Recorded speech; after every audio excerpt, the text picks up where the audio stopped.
Omarion Hampton is back at practice, and if he plays this week, I think he'll put up a monster performance against the Raiders. We dig into our full Week 13 fantasy running back rankings on today's episode of Locked On Fantasy Football.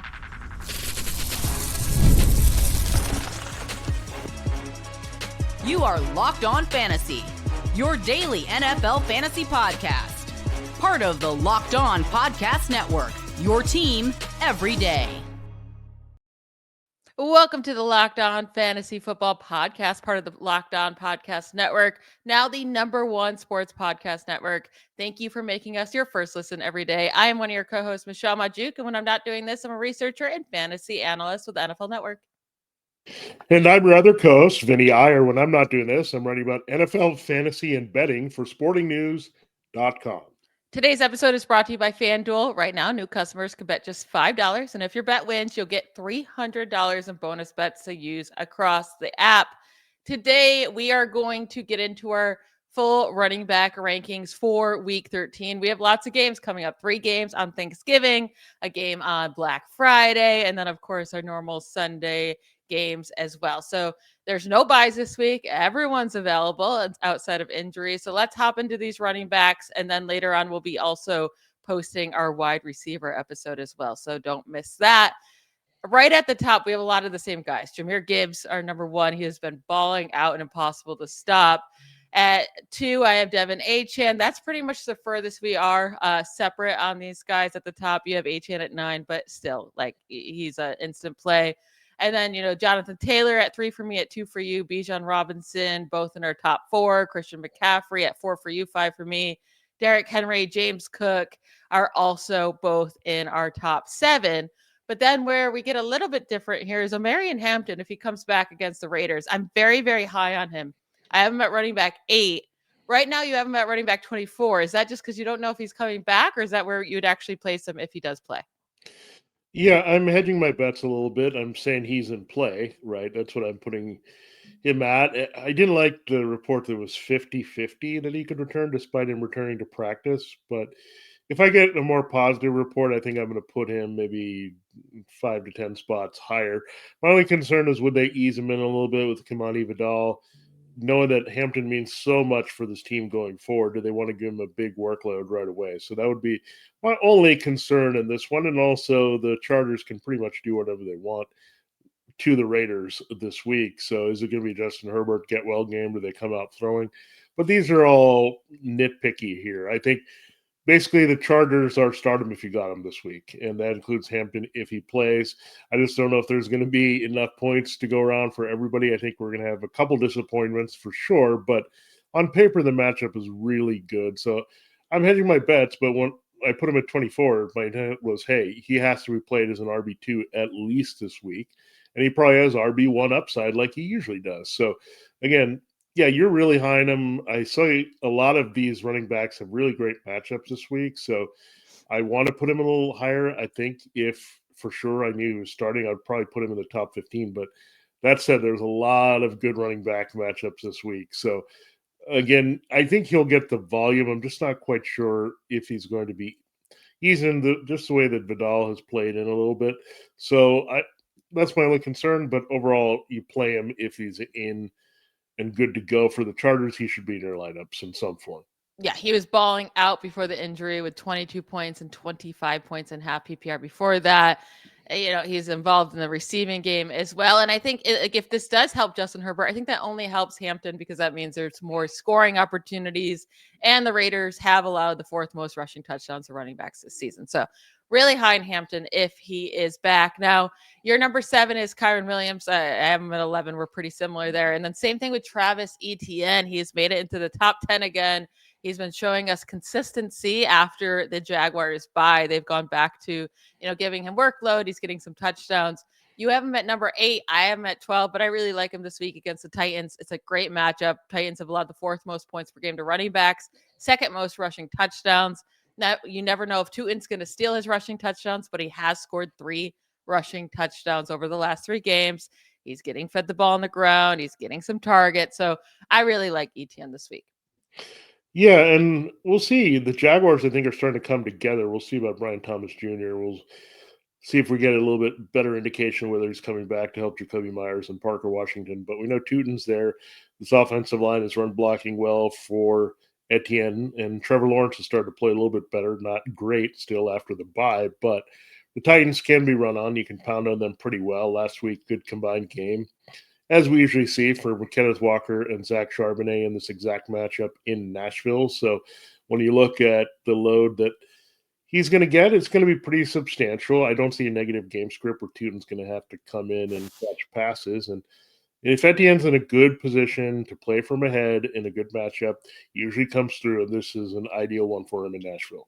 Yes, it absolutely is. Now, what do we do with Travion Henderson? Because I'm going to keep him at running back 9 at the moment. It's an amazing matchup against the Giants. You have him at 11, so you are also with me and being high on him. But this coaching staff is highly annoying. And last week, so many goal line opportunities, but they just kept not going with Henderson. They were trying out Terrell Jennings back there. They gave him Ramondre Stevenson a couple tries. They all failed. It's just like, feed your best player. It's so irritating. After we saw what he could do in weeks 10 and 11 when he was given all the workload, can we trust him? It's an amazing matchup against the Giants.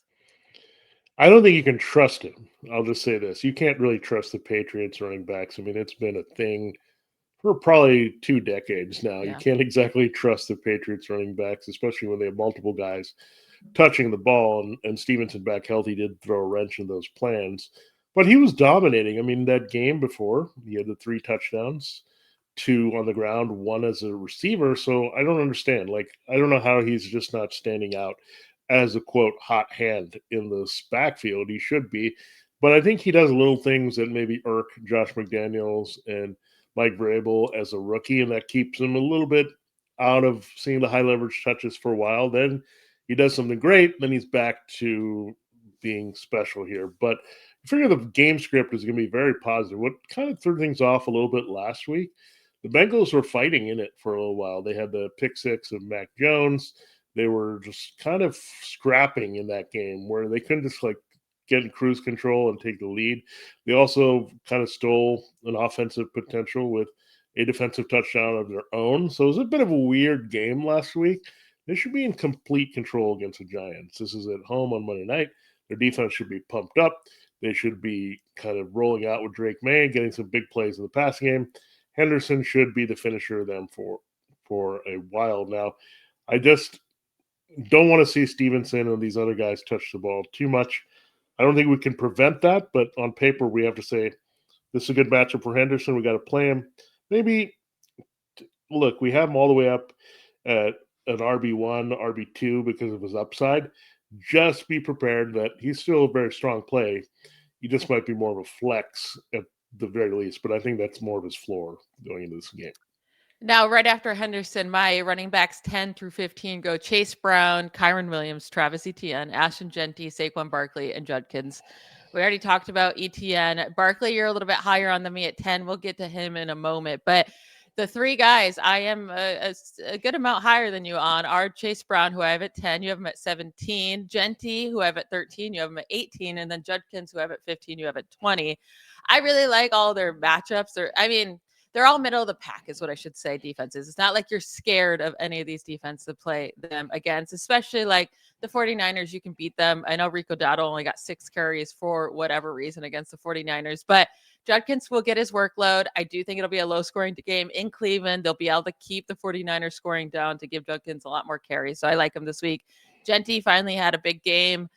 With 20.8 points in week 12. I expect him to keep being heavily utilized, especially now that they've changed offensive play callers. And then Chase Brown has been pretty consistent, and now he gets Joe Burrow back. I think it'll be a high-scoring game against the Ravens. So I like all 3 of these running backs a lot. Yeah, I do like them. I think there's some volatility involved because their teams all are not very good. And sometimes they mess things up and get into a hole or don't use them as they should. So it's not really an indictment on the player. It's an indictment on the system and the way the teams are going right now. Chase Brown, however, has that backdoor with the checkdowns and all that to help his value. I just don't feel great about, I think probably with any of these guys, necessarily scoring a touchdown. I guess Jeanty would have the best spot of doing that.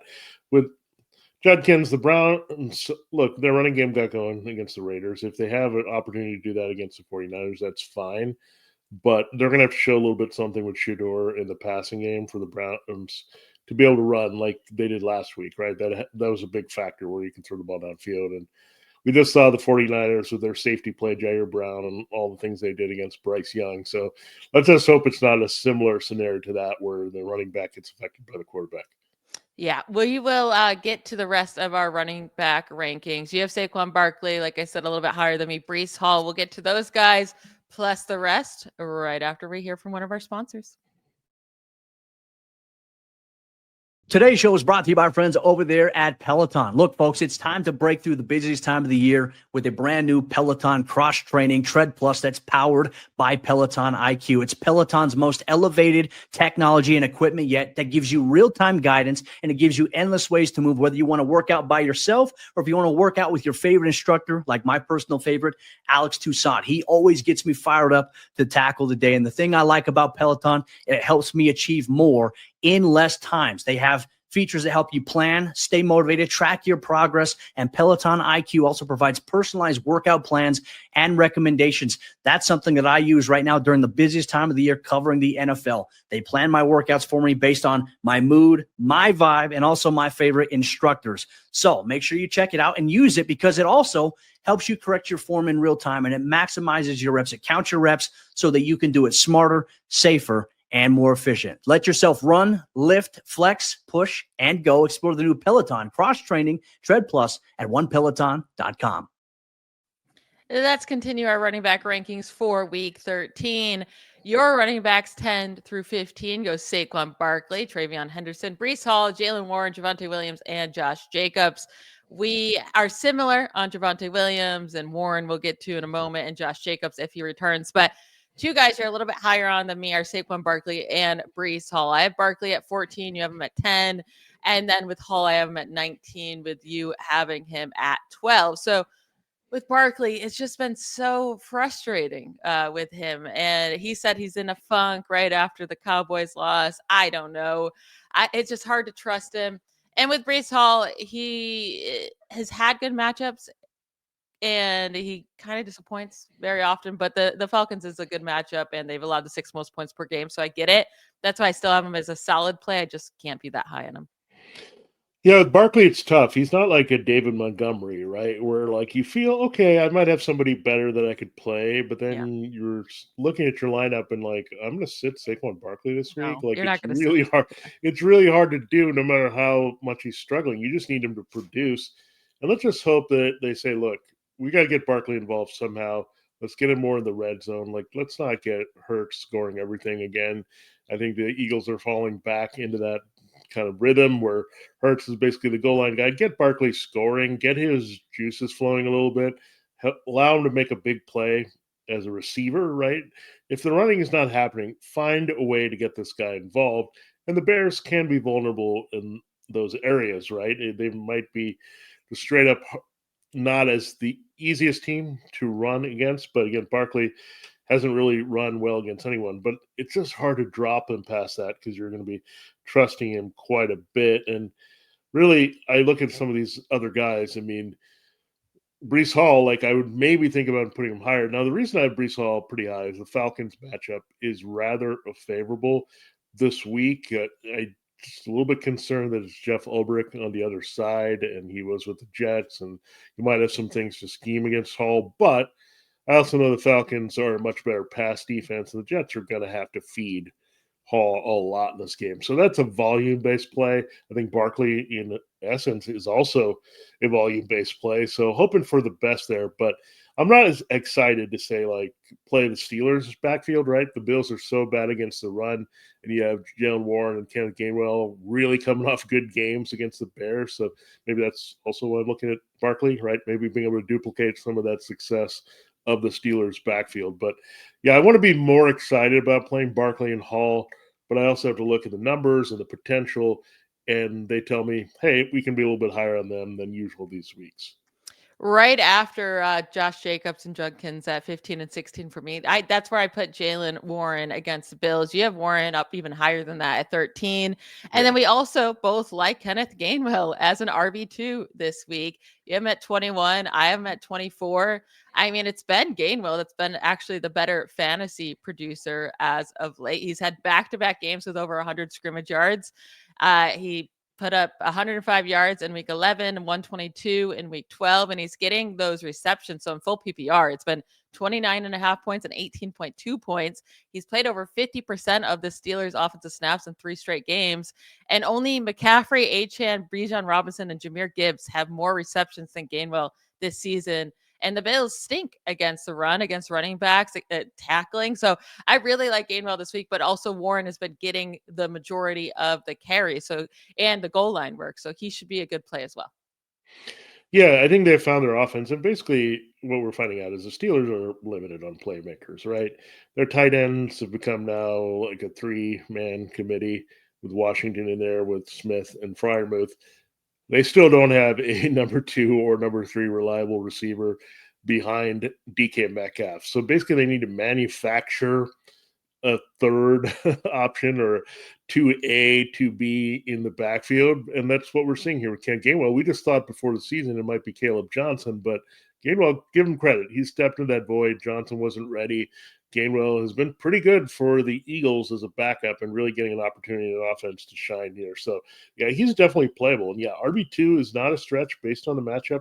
I'm at 21 this week. You have him at 24.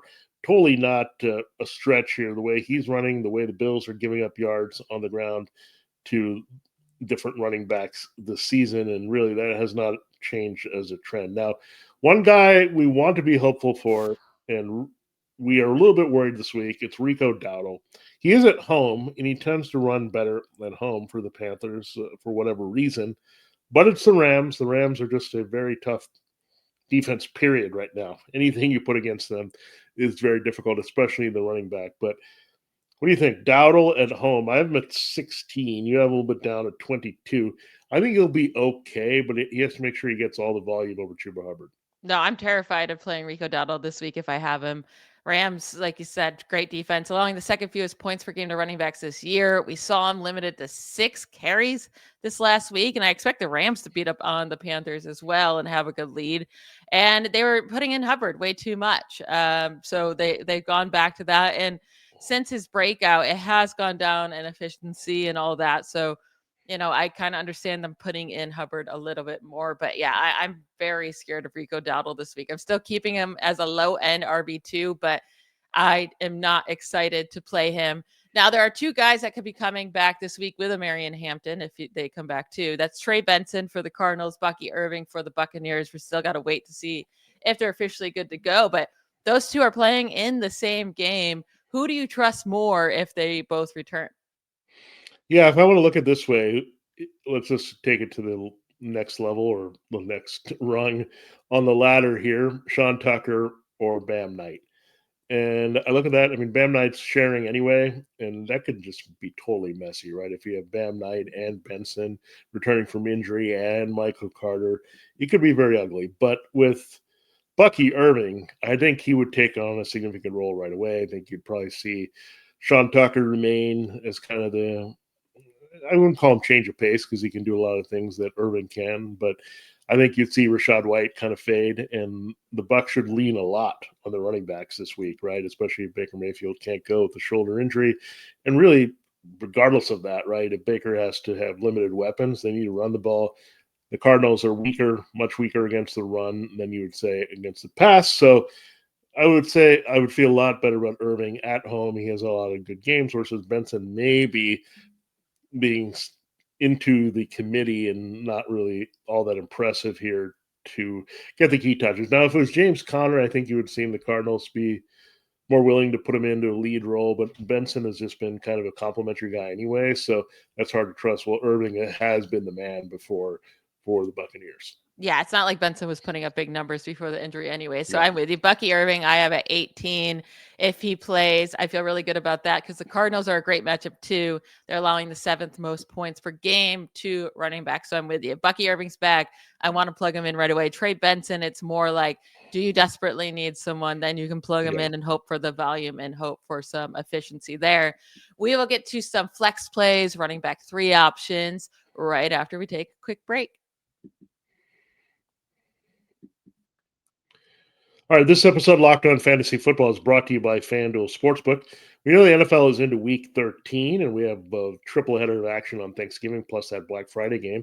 But the NBA is also back and in full swing here. A lot of important games here as we get into December, which it gives you closer to the All-Star break. There's no better place to get in on the action than FanDuel, the official sports betting partner of the NBA. Even if you miss the start of a game or want to ride the hot hand, FanDuel has live bets on everything from who will score next to fourth quarter comebacks. Plus, you can even combine your live bets into same game parlay for a shot at even bigger payout. It keeps every game exciting, especially when your team is making that late push, whether you're looking at NFL or NBA. Right now, FanDuel is giving new customers $300 in bonus bets when your first $5 bet wins. So head to FanDuel.com to sign up and play your game with FanDuel, the official sports betting partner of the NBA. All right, Michelle, let's get a little bit deeper as we transition maybe from RB2 to flexes to guys that maybe we don't want to play if possible this week. Let's start with Kareem Hunt. He was just named the counterpart to Jahmyr Gibbs. Jahmyr Gibbs was the offensive player of the week in the NFC. Hunt was it for the AFC for his just grinding performance, right? It wasn't all that efficient. It was less than 4 yards per carry, but he got 33 carries. He really was in there just keeping his legs churning to keep the Chiefs alive in that game and help them beat the Colts. Now they get the Cowboys. The Cowboys, again, a little bit better. They made a few tweaks here with their front and in their secondary to get a little bit more respectable defensively. They obviously shut down Barkley last week. Isaiah Pacheco is another thing that can throw a wrench into this.